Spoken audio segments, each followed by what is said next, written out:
Projetos elegantes, com finalidades específicas e construídos com um único propósito: eliminar vidas. As máquinas de execução espelharam e também inspiraram muitas das grandes invenções da humanidade, mecanizando a tortura e o terror. A seguir, conheceremos a engenharia por trás das máquinas mortais. Máquinas mortais. A Inquisição. De 1200 a 1860, diversos movimentos de Inquisição aterrorizaram a Europa. A Igreja atuou em conjunto com o Estado para eliminar hereges, punir pecadores e exercer controle sobre o povo. Eles utilizaram máquinas para facilitar a tarefa. Eles usaram várias tecnologias para causar dor e torturar milhares de pessoas. Esses dispositivos talvez sejam os mais malignos da história, pois não apenas executam, mas também torturam e aleijam com uma precisão cruel. Muito embora todos esses dispositivos causem uma dor agonizante, poucos são tão amedrontadores quanto esse símbolo da Inquisição, a chamada cadeira de Inquisição. Eles não criaram esse dispositivo por acaso. Uma cadeira onde alguém estaria sentado para responder perguntas. Durante séculos, inquisidores de toda a Europa usaram a cadeira de Inquisição para obter confissões e informações dos hereges. Torturadores de Nuremberg, na Alemanha, utilizaram esse dispositivo até 1809. Era uma das máquinas de Inquisição mais comuns. Existiram vários tipos e modelos em diversas partes da Europa. Mas algo que essas cadeiras tinham em comum eram as pontas de metal afiadas. A estrutura de madeira maciça da cadeira de Inquisição possui cerca de 2.000 pontas de ferro e, para assegurar que o condenado seja ferido por elas, os torturadores podem apertar as tiras que o amarram, fazendo com que as pontas perfurem profundamente o corpo da vítima. Se nós fôssemos só sentar nessa cadeira, não seria difícil, por causa da extensão da superfície que estaria sobre as pontas. Para provar que podemos nos sentar sobre essas pontas sem o risco de perfurações, eu vou me sentar. Nesse momento, eu não estou sentindo absolutamente nada. O meu peso está distribuído sobre todas as pontas e elas não conseguem me perfurar. Por essa razão, o dispositivo foi projetado com fechos que prendem as mãos, os pés e o tronco da vítima na cadeira. Assim, os inquisidores podem, literalmente, aumentar a pressão sobre os suspeitos. Para demonstrar os efeitos da força gerada por esses feixes, nós preparamos um teste bem simples. Muito bem.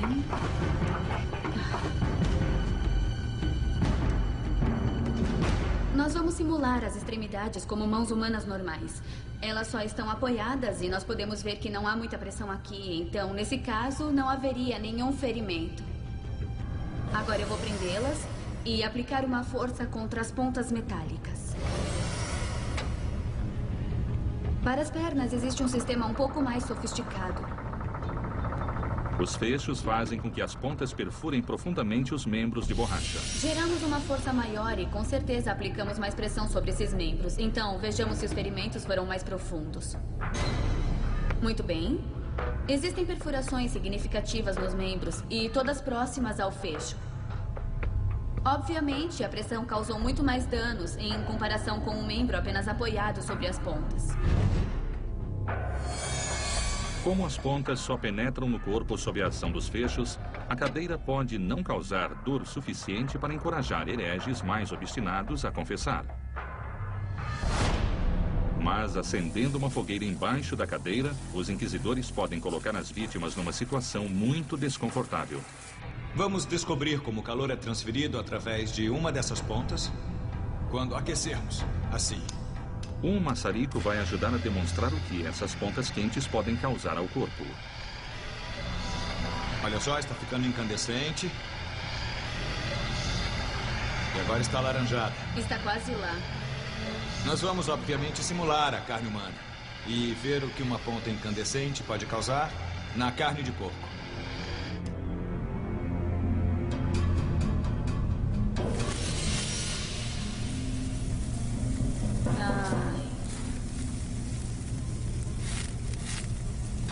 E ainda está queimando. Não é surpresa. Basicamente, você está cauterizando o ferimento internamente. Então, além de causar um ferimento com essa perfuração, terá cicatrização, uma vez que os nervos foram lesionados e está cauterizando todos os vasos sanguíneos. Essa perfuração iria ficar no corpo da vítima por muito tempo. Quando eu pressionei sobre a carne, assim que rompeu a pele, penetrou muito facilmente. Então, se alguém estivesse sentado aqui... E as pontas iriam perfurar profundamente a pele. Exato. Seria o calor o elemento principal que torna a cadeira de inquisição capaz de torturar a vítima com eficiência? Um teste com o manequim deve responder a essa pergunta. A camada exterior de espuma do boneco vai queimar a uma temperatura próxima da que causaria queimaduras de 3º grau na pele humana, 54 graus Celsius. Um termômetro infravermelho vai medir o aumento de temperatura na cadeira e na vítima. Sob a cadeira de inquisição é colocada uma bandeja com fogo e brasas ardentes. A estrutura de metal da cadeira absorve o calor do fogo e o transfere para as pontas metálicas e então para o corpo da vítima. Agora vamos ter uma ideia da temperatura dele. Ali temos 30 graus. Qual é a temperatura próxima do corpo e do assento? Temos 54 graus e está subindo. Deve ser muito desagradável. O calor se transfere rapidamente do fogo para o assento. Dali, ele se irradia através do metal para o restante da cadeira. 71 graus. Tá. A temperatura está subindo bem rápido. Bom, agora nós temos 65 graus Celsius bem atrás das pernas. Já o assento está a 98 graus Celsius. São 44 graus acima da temperatura necessária para causar queimaduras de 3º grau. Está aumentando rapidamente. Olha, eu nunca encostei em nada que estivesse acima de 90 graus. Então, cada uma dessas pontas deve estar fazendo uma perfuração. Está sim. O manequim permaneceu na cadeira por mais de 5 minutos. Nesse estágio, as queimaduras causariam lesões permanentes na pele e nos tecidos. O assento tem agora aproximadamente 115 graus. Vamos checar as pernas. Aqui embaixo, a temperatura está estável. Mas aqui na panturrilha nós temos cerca de 80 graus. E está aumentando aos poucos.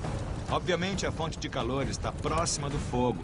E ela gera uma onda que se irradia por toda a cadeira. Tá legal, aqui na cabeça temos apenas 50 graus. Não seria o lugar ideal para recostar minha cabeça. Essas temperaturas não causam risco de vida, a menos que a vítima fique na cadeira durante horas. Mas as queimaduras de 2º e 3º graus causariam uma dor imensa e cicatrizes irreparáveis. Se um objeto metálico perfurasse a pele e chegasse aos tecidos, considerando que ele estivesse muito quente, isso com certeza causaria a necrose do tecido. À medida que essas pontas perfuram o corpo, a vítima passa a sentir uma dor extrema, pois as fibras nervosas dos músculos e ossos são atingidas. E assim que a vítima fosse removida da cadeira, considerando que tivesse sobrevivido à tortura, ela ficaria com uma enorme perfuração onde a ponta foi introduzida na pele. Nossa, podemos ver várias perfurações aqui, quase todas elas com queimaduras.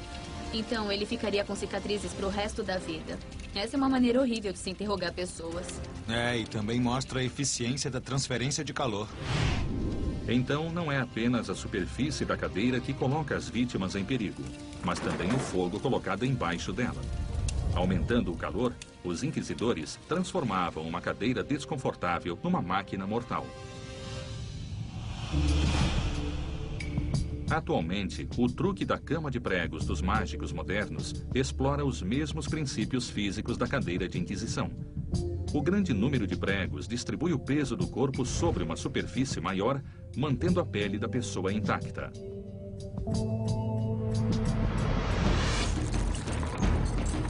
A seguir, veremos como os inquisidores deslocam membros com esse dispositivo e, logo depois, seria essa máquina o X da execução?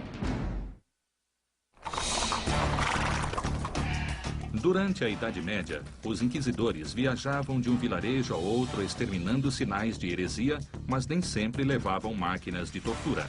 Em vez disso, usavam ferramentas encontradas no dia a dia, tais como cordas e roldanas. Por essa razão, o dispositivo de tortura mais usado pela Inquisição possui um conceito surpreendentemente simples. É a chamada estrapada. A estrapada utiliza a força da gravidade para explorar uma fraqueza do corpo humano: a articulação do ombro. As mãos da vítima eram amarradas atrás das costas e então eram presas a uma corda que passava por uma roldana suspensa no teto. Em seguida, a corda era puxada, levantando o acusado no ar. A força da gravidade passava a agir sobre a vítima, levando as articulações dos ombros ao limite. Por fim, os ombros se deslocavam. A engenharia da estrapada é bem diabólica porque utiliza o peso do corpo e a gravidade para causar o deslocamento dos ombros. A roda funciona como uma grande alavanca, o que nos permite girar o eixo e levantar o peso da pessoa com certa facilidade. O objetivo da estrapada é deslocar a articulação do ombro, uma das partes mais vulneráveis do corpo humano. E há outras coisas que o torturador pode fazer. A pessoa pode ficar apenas pendurada, sentindo uma dor intensa. Pesos podem ser amarrados aos pés e, se a força da gravidade agir por muito tempo, os ombros acabam se deslocando. Outra forma de se deslocar os ombros é içar a vítima um pouco mais alto e fazê-la cair subitamente. Isso causaria muita dor, mas certamente não seria algo capaz de matá-lo. Inquisidores na Itália, França e Espanha construíram variações da estrapada para extrair informações dos acusados de heresia. Os juízes adequavam o grau de tortura à gravidade das acusações. A tortura na estrapada poderia ir de uma simples ameaça do uso do dispositivo até penas mais severas, como pendurar a vítima e forçar uma parada súbita durante a queda. Isso causaria o deslocamento instantâneo dos ombros. Esse seria um problema crônico para essa pessoa. Eles deslocavam os ombros das pessoas. Isso é extremamente incapacitante e doloroso. A estrapada seria realmente capaz de causar deficiências físicas permanentes? Para responder a essa pergunta, uma réplica dessa máquina vai passar por uma série de testes. Primeiro, um manequim de 18 quilos é pendurado com 13 quilos adicionais. Um dinamômetro vai medir a intensidade da força gerada pela roldana suspensa. Os ombros do manequim devem ceder no mesmo momento em que os ombros humanos se deslocariam. Muito bem, Eric. Podemos levantá-lo com a estrapada. Tá legal, vamos lá? Estudos médicos indicam que é necessário um total de 124 kg-força para deslocar as articulações dos ombros. Mesmo com esse peso extra, talvez não ocorra o deslocamento imediato. Então há apenas uma maneira de obtermos o deslocamento rápido e instantâneo do ombro, através de uma queda súbita. A estrapada, quando usada com o objetivo de deslocar os ombros da pessoa, tem sua energia intensificada pela ação da gravidade e da energia potencial. A energia potencial de um corpo içado no ar e submetido a uma queda irá criar energia cinética. E se a queda for interrompida subitamente, isso vai intensificar a força sobre os ombros. Esse segundo teste vai determinar a distância que uma vítima deve cair para que os ombros sejam deslocados. Agora vamos simular uma queda de 30 centímetros. Certo. A queda na estrapada necessita de um ajudante para puxar a corda, enquanto o mecanismo já fica travado na altura final. O teste se inicia com uma queda de 30 centímetros. Certo, está marcando 31 agora. Certo. E deixe cair. Tudo bem. 3, 2, 1. Muito bem, chegou a 54. Uma queda de 30 centímetros do manequim com o peso extra gera 22 kg-força. Isso causaria uma dor agonizante, mas não seria suficiente para causar o deslocamento dos ombros. Nesse próximo teste, o ajudante eleva o manequim a 60 centímetros acima da altura final da queda. Uma queda de 60 centímetros deve gerar algo em torno de 125 a 145 kg-força. A altura não é muito diferente. Verdade. Tá. 60 centímetros. Novamente 31, pronto para queda. E pode soltar. 3, 2, 1. A leitura só chegou a 40. Deve ter acontecido alguma coisa com o manequim e, como podemos ver, estão deslocados. Uma queda de 60 centímetros provocou o deslocamento das articulações dos ombros do manequim. Mas por que a leitura do dinamômetro indicou que o dispositivo gerou apenas 40 kg força?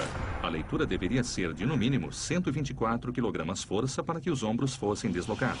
A leitura foi de apenas 40 e ocorreu o deslocamento total. Então deve ter passado dos 124 kg força.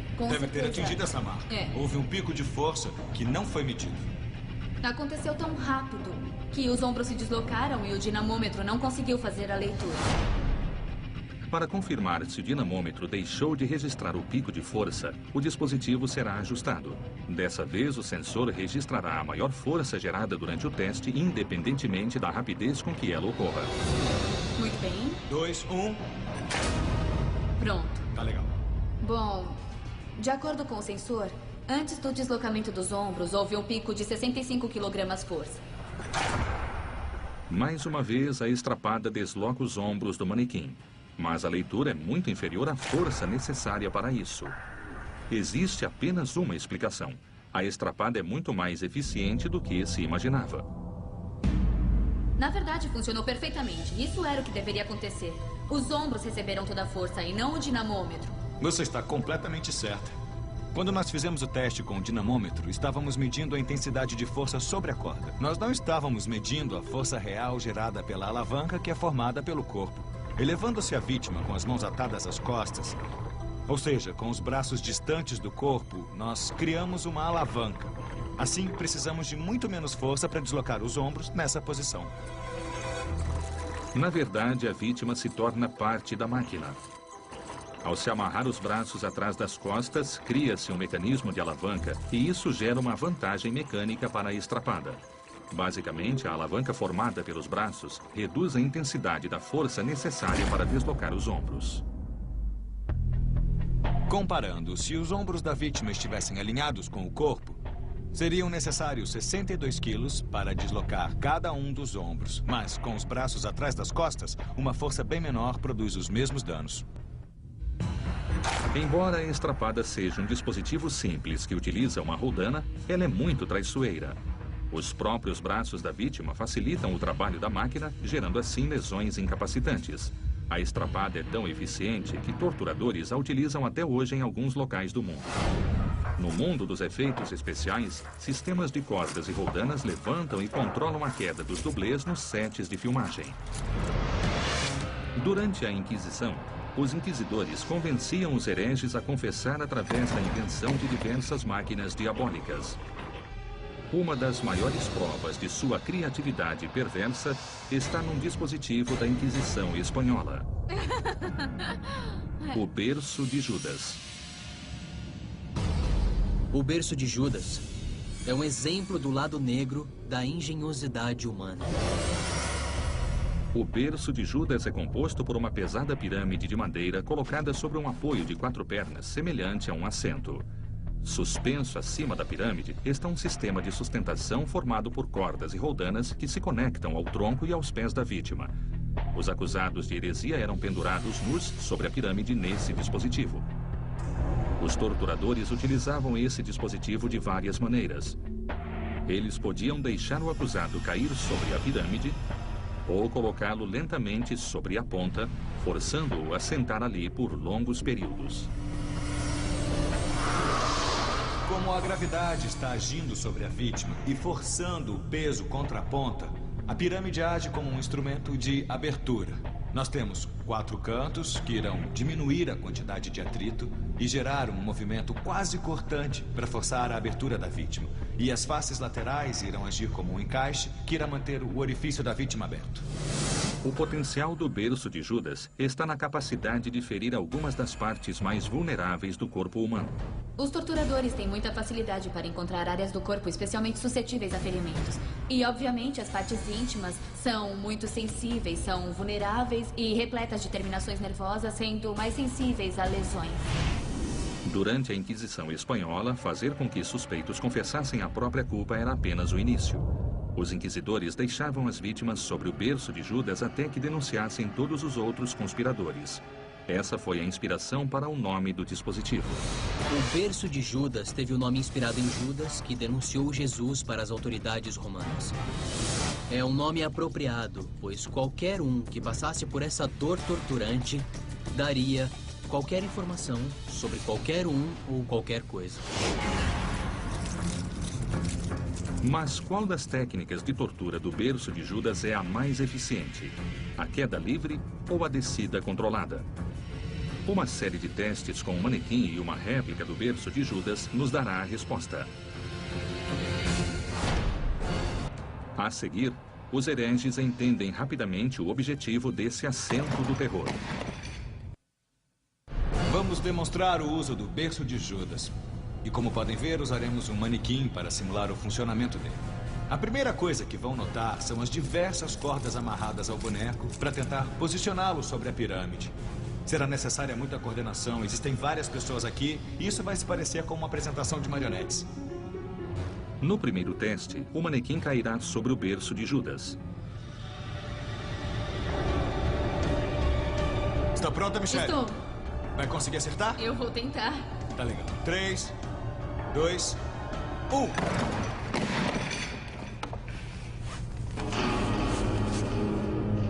Bom, como podem ver, nós não só erramos o alvo, mas ele também acabou caindo e provavelmente teria fraturado as costas.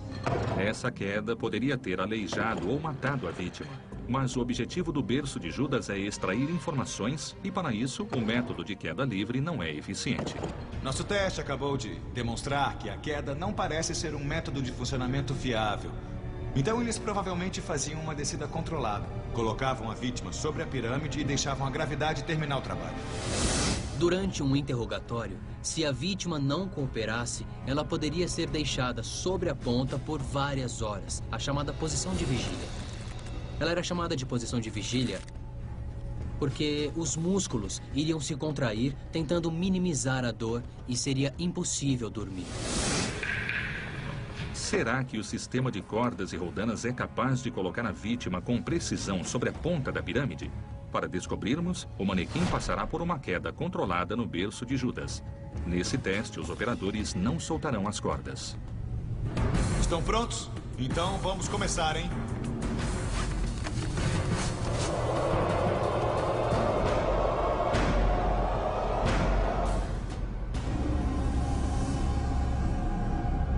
Eles conseguiram colocar o manequim bem na ponta do berço de Judas, mas foi preciso muito esforço.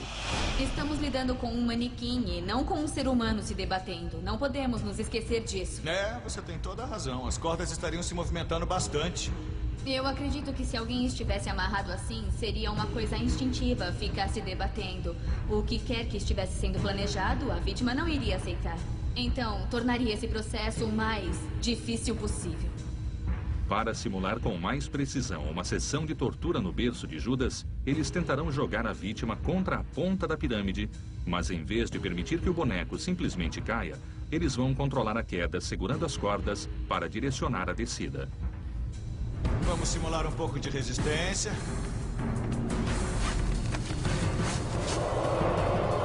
Legal, 3, 2,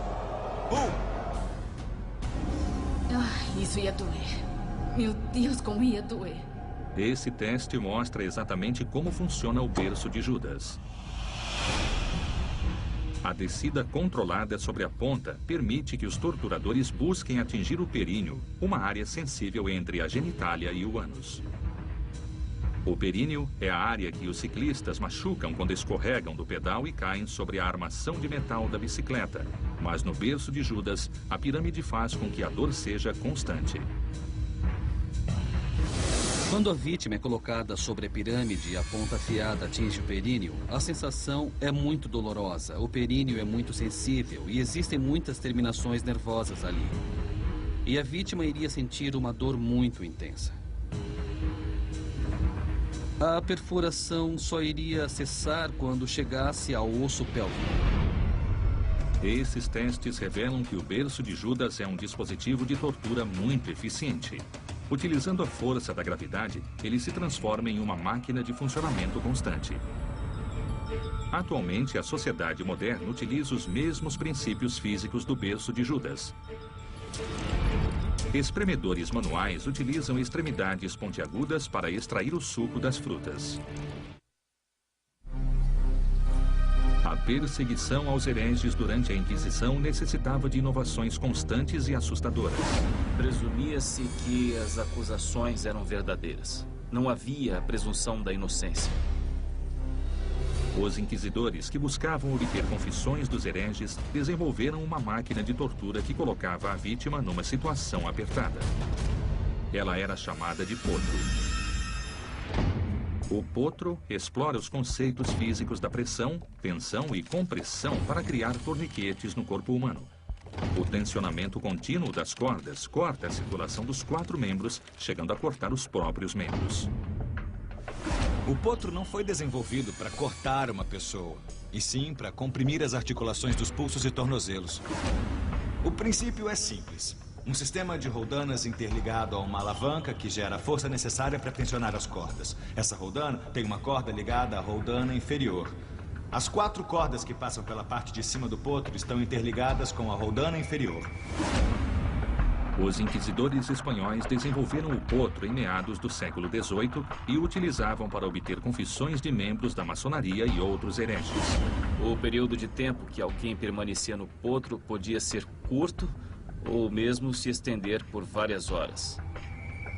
O objetivo era obter uma confissão, e isso significava fazer o que o inquisidor julgasse necessário. Mas qual é a sensação de ser amarrado ao potro? Há apenas uma maneira de descobrirmos, amarrando uma pessoa nesse dispositivo. Eu estou curiosa para conhecer a força exercida pelo potro sobre um ser humano. Então eu vou colocar o meu pulso nessa corda para ver como é. Nós conectamos um dinamômetro na corda, assim poderemos medir a intensidade da força colocada sobre o seu pulso. Tá legal, pode começar agora. Tá bom. Tá, eu vou acompanhar as variações. Bom, agora temos 5, subiu para 10. Ao redor do meu pulso já está desconfortável, mas por enquanto eu posso aguentar. Nada confortável. É, eu nem tô apertando muito. Tá. Ai, eu acho que já pode parar de apertar. Eu não consigo mais curvar a minha mão e eu só consigo dobrar os meus dedos um pouco. Já perdi um pouco da sensação tátil e vemos que o sangue da minha mão não está circulando.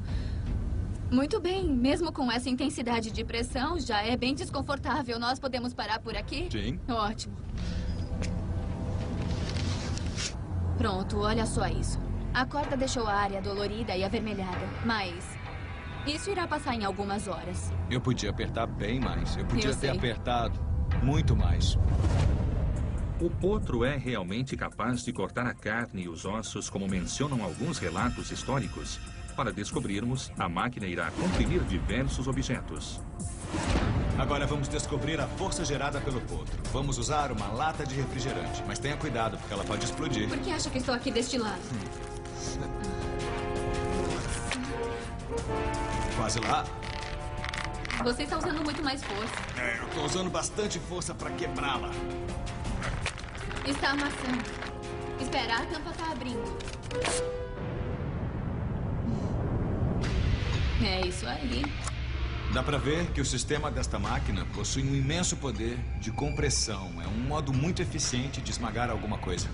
O potro gerou 79 kg-força para amassar a lata de refrigerante. É uma força maior que a da mordida de um labrador retriever.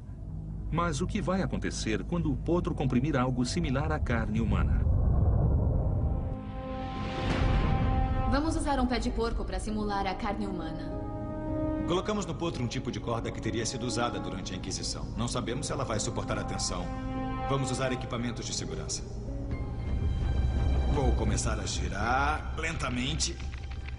E podemos notar a corda comprimindo a pele. Não estou colocando muita pressão agora. E vemos que posso controlar muito bem a intensidade de pressão gerada sobre a corda. Se estivéssemos usando uma pessoa, a mão ficaria esbranquiçada, a circulação iria parar, a mão ficaria dormente, bastante dor no pulso. Mas não acho suficiente para quebrar o osso. Toda a minha força colocada nesse sistema de roldanas está sendo distribuída pela área da corda. E por isso ela não consegue atravessar a pele. Que tal se a gente usar uma corda mais fina para tentar cortar a carne? A troca da corda de 1 centímetro por outra de meio centímetro vai intensificar a força do potro, pois uma corda mais fina concentrará a força de compressão sobre uma área menor. No potro, As cordas de espessuras diferentes eram importantes para o torturador. A força de compressão era aplicada sobre as articulações da vítima. Então, quanto mais grossa fosse a corda, a carga seria distribuída sobre uma área maior. Quanto mais fina a corda, a força se concentraria numa área menor, podendo até mesmo cortar os pulsos da vítima. Para simular o mesmo que fizemos com a outra corda, vamos começar bem devagar. Tá legal? Olha só, já estou colocando bastante força aqui. É isso mesmo. E... Não está cortando a carne, mas comprimindo com força. Podemos ver as saliências perto da corda, mas não está cortando ainda. Está cada vez mais profundo. Eu acho que esse é o ruído da corda... Tem razão. rompendo. A corda se rompeu. A corda mais fina não suportou a enorme força gerada pelo potro. Ainda está com as marcas, mas não parecem tão profundas quanto as outras. Parece que a corda mais grossa conseguiu penetrar ainda Tem mais. razão. Dá pra ver que essa máquina foi sim projetada para exercer uma força de compressão sobre os pulsos e tornozelos, mas não para quebrar os ossos. Quando aplicamos esse torniquete ao redor dos tornozelos e pulsos, a circulação sanguínea das mãos e dos pés é interrompida. No fim, vai acabar causando a morte das extremidades. É também provável que ocorram lesões nos nervos, o que tornaria a vítima incapaz de agarrar objetos usando as mãos ou os dedos. Embora o potro não seja capaz de cortar os membros das vítimas, ele pode causar dor suficiente para fazê-las ceder às exigências do inquisidor. Ainda que os princípios físicos da tensão sejam responsáveis pela compressão mortal do potro, essas mesmas forças tornam alguns utensílios domésticos muito eficientes, assim como enfateadores de ovos e de queijo. A seguir, a máquina da Inquisição capaz de acabar com qualquer dissimulação e resistência.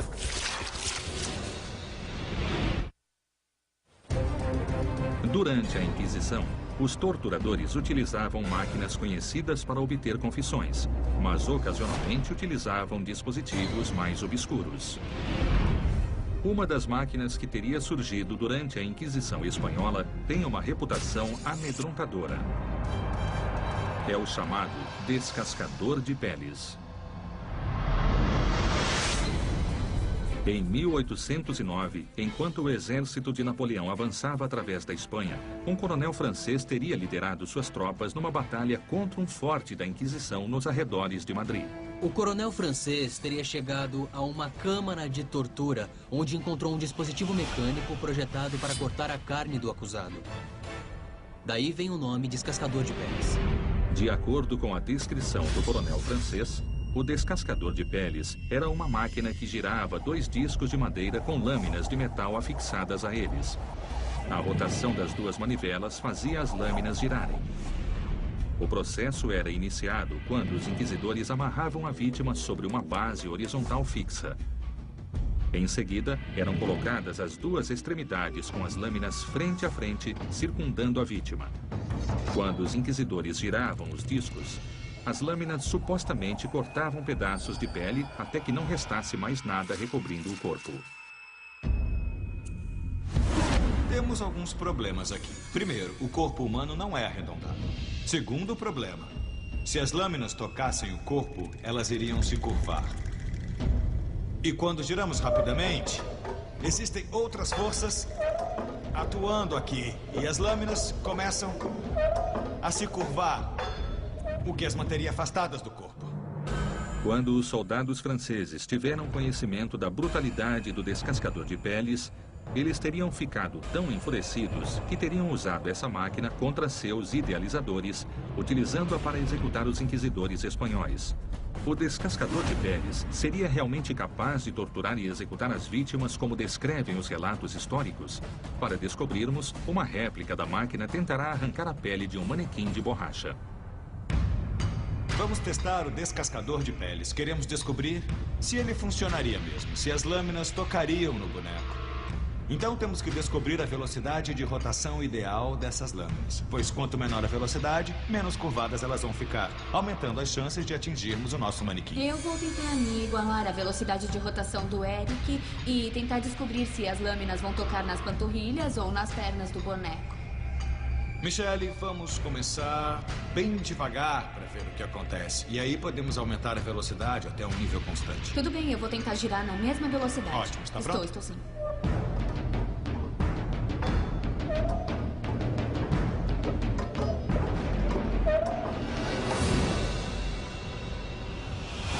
Quando a lâmina atinge o boneco, não o faz rente à pele. Na verdade, a lâmina atinge o braço e interrompe completamente o movimento da máquina. Então a lâmina iria fazer um corte no corpo dessa pessoa. Mas o manequim é feito de borracha, que é muito mais espessa do que a pele humana. Então, nós temos que repensar o processo. Para gerar uma força suficiente para arrancar a pele do manequim, a manivela deve ser girada rapidamente. Mas como as lâminas são muito longas e flexíveis, a força centrífuga afasta as lâminas do corpo enquanto giram, tornando a máquina inofensiva para a vítima. Um pouco mais rápido, vai! Agora vemos que as lâminas estão se afastando do corpo. E esta seria a força necessária para que essas lâminas cortassem o corpo. E elas não estão nem perto dele. Não mesmo. Quando a velocidade das lâminas diminui, elas começam a atingir o manequim em diversas áreas. O dispositivo não está arrancando a pele da vítima, mas as lâminas estão penetrando profundamente no corpo.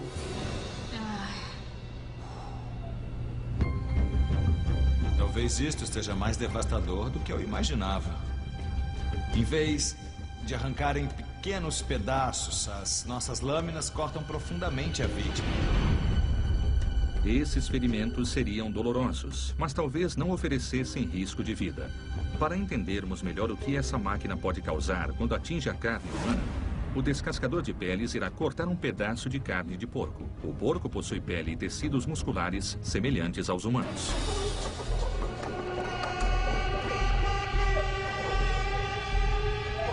Nossa, ela está cortando de baixo para cima. Ai, caramba.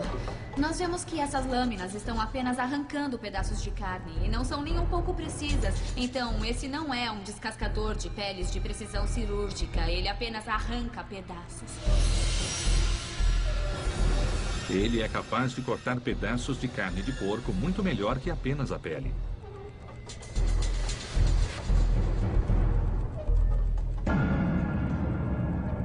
Tá legal, acho que nós já temos os resultados do nosso teste. Imaginei que a flexibilidade das lâminas fosse um ponto fraco da máquina, mas isso acaba ajudando em alguns momentos. Por outro lado, estamos arrancando pedaços e não cortando finas camadas. É uma faca de 2 gumes. Descascador de peles não é um nome apropriado, mas ele ainda é um dispositivo mortífero. Baseado nesses testes, é possível afirmar que os soldados franceses possam ter usado o descascador de peles para executar os inquisidores espanhóis há 2 séculos. Mas isso teria sido incrivelmente ineficiente e a máquina não executa a vítima com precisão. Assim, alguns especialistas acreditam que o descascador de peles talvez seja apenas um mito e não uma máquina mortal. Esse dispositivo pode ter sido usado como uma propaganda negativa contra a Igreja Católica, especialmente na época em que houve uma reação contra a Inquisição. Atualmente, utensílios modernos utilizam os mesmos princípios do descascador de peles para descascar legumes com precisão. É só prendê-los a uma haste metálica e girar a manivela. Eles giram em contato com uma lâmina que retira toda a casca em formato de tira. Enquanto os inquisidores tentavam eliminar aqueles que não seguiam seus preceitos religiosos, as máquinas de interrogatório se tornavam cada vez mais brutais. E uma dessas máquinas aterrorizou a humanidade. Ela era chamada de tambor giratório. O objetivo do tambor giratório era arrancar da vítima informações e também as vísceras. O tambor giratório é um grande cilindro recoberto com pontas metálicas acionado por uma manivela. Uma estrutura de madeira serve para apoiar o tambor e a vítima. Na parte frontal, uma estrutura articulada de madeira imobiliza o pescoço da vítima. No lado oposto, uma tira de couro é usada para prender as pernas.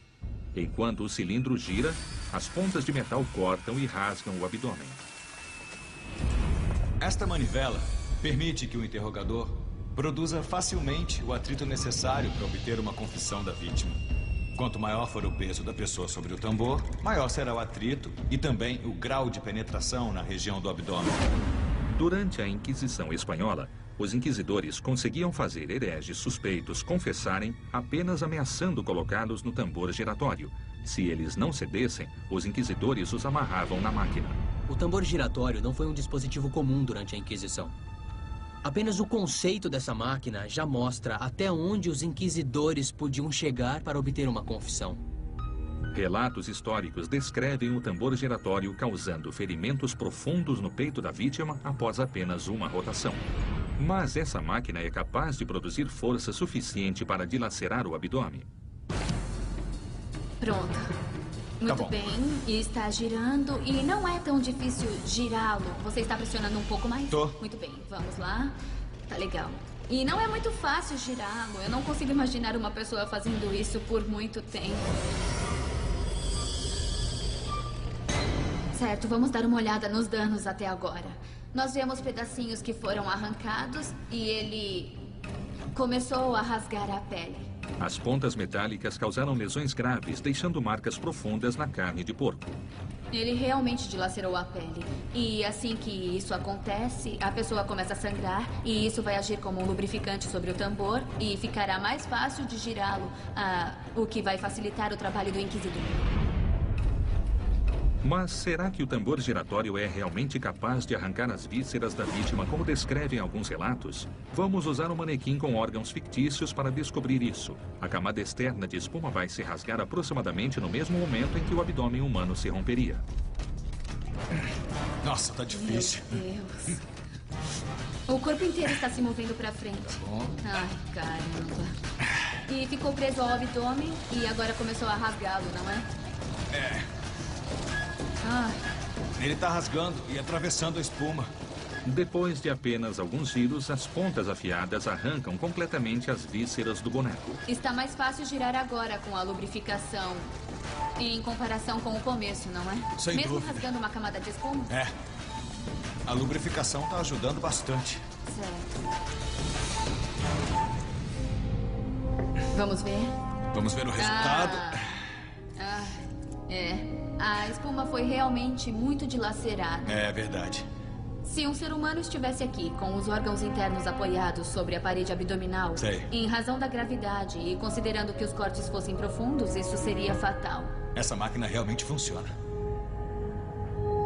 Então, o tambor giratório seria capaz de arrancar as vísceras das vítimas, mas talvez fosse necessário mais que um único giro para completar essa tarefa macabra. Esses testes provam que o tambor giratório faz jus à reputação de uma máquina mortal que arranca as vísceras da vítima. Embora o tambor giratório seja uma abominação para a humanidade, as atuais lixadeiras elétricas utilizam os mesmos princípios físicos. Um tambor giratório interno movimenta a correia, o que gera atrito suficiente para lixar grandes áreas de madeira. Muitas das máquinas inventadas durante o período da Inquisição exibem um entendimento impressionante de conceitos físicos e de engenharia por parte de seus criadores. Mas os inquisidores usavam esses princípios para atingir os objetivos mais cruéis, aleijando, torturando e mutilando as vítimas sem executá-las. Atualmente, os inquisidores são condenados por terem utilizado a gravidade, o atrito e o calor para criar algumas das máquinas mais mortais da história.